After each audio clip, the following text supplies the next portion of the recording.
Amici 10 su 10, ciao a tutti.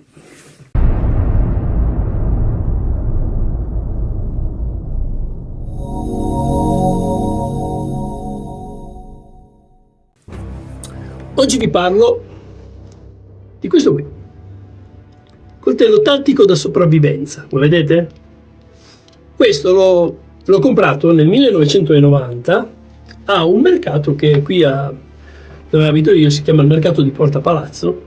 Non è che si trovassero ovunque coltelli del genere, sì, in Almeria si trovavano già, ma le Almerie erano proprio contate, non è che ce ne fossero tantissime.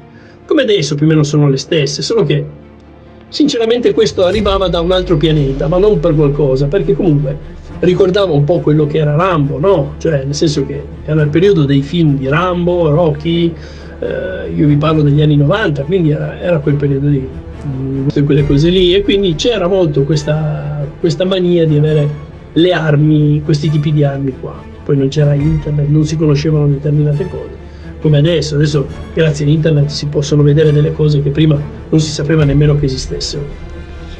Ho un fodero in plastica che io adesso non posso farvi vedere perché io questo qui lo uso, lo appendo in esposizione, quindi non posso tirarlo giù perché sennò dovrei tagliare la guaina di plastica che ho messo per tenerlo su, e poi non ho ricambio, sono sincero, non ho ricambio per mettere, solo vi farei vedere anche, al massimo vi faccio poi una foto e ve la metto, anzi ve la sto mettendo qui così almeno la vedete.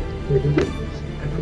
E con il suo fodero così in plastica, il manico ha una texture in squame, potete vedete,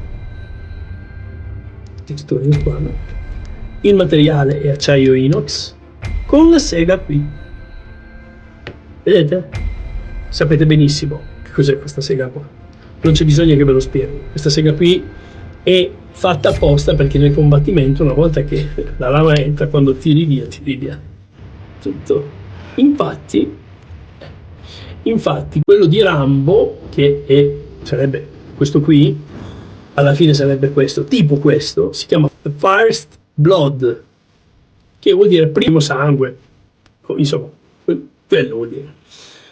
E insieme a questo affarino, vedete, questa specie di gancio, che puoi usarlo per legarlo da qualche parte, oppure addirittura puoi metterci, c'è chi lo usava per mettere dei fiammiferi, una bussola, un ago per cucire, tipo noi abbiamo visto nel film quando lui si cuce da solo la spalla che cade giù dal dirupo, quello era un capolavoro di film, quindi ha questa impugnatura qui, poi il fodero come vi ho detto è in plastica. Ci sono tanti coltelli che gli assomigliano a questo, però questo quindi non è un fake. Ci sono dei coltelli tipo la United Cartley, che anche questo qui è simile a questo tipo di coltello, e poi c'è la Frost Cartley, che anche quello è un coltello di questo tipo qua. Però come questo, non perché ce l'ho io, sfido a trovarlo da qualche parte perché è veramente bello. Il peso non ve lo so dire. Comunque come primo combattimento può andare benissimo, perché comunque bene o male appunto è molto male appunto.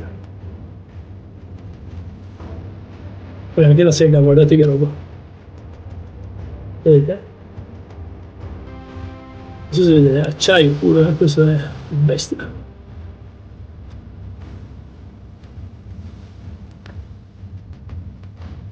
Questo l'ho preso negli anni 90, quindi sono passati tanti anni ed è forse uno dei più vecchi pugnali che io ho, uno dei più vecchi pugnali, perché comunque è quello che forse ho voluto veramente più degli altri, mentre gli altri magari li ho trovati o nei mercatini o magari in paesi dove sono andato, in posti dove sono andati, quando ancora alcuni me li sono trovati in eredità.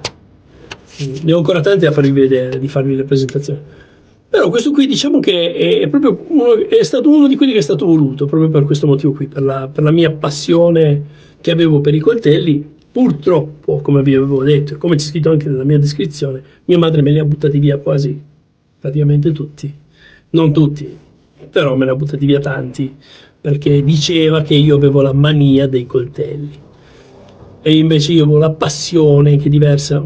Mania è una cosa, passione è un'altra. Io faccio sempre questa differenza qua, no? Questo distinguo, mania e passione. Allora, io ho una passione per i coltelli e la mania è un'altra cosa. La mania ce la puoi avere anche per questa pennetta qua del telefonino. Questa può essere la mania, ma la passione è un'altra cosa. La passione è una cosa che tu quando la vedi dici, cavolo, questo mi piacerebbe, me lo compro. Costo di spendere anche, tipo ad esempio ci sono delle cose che io non guardo niente.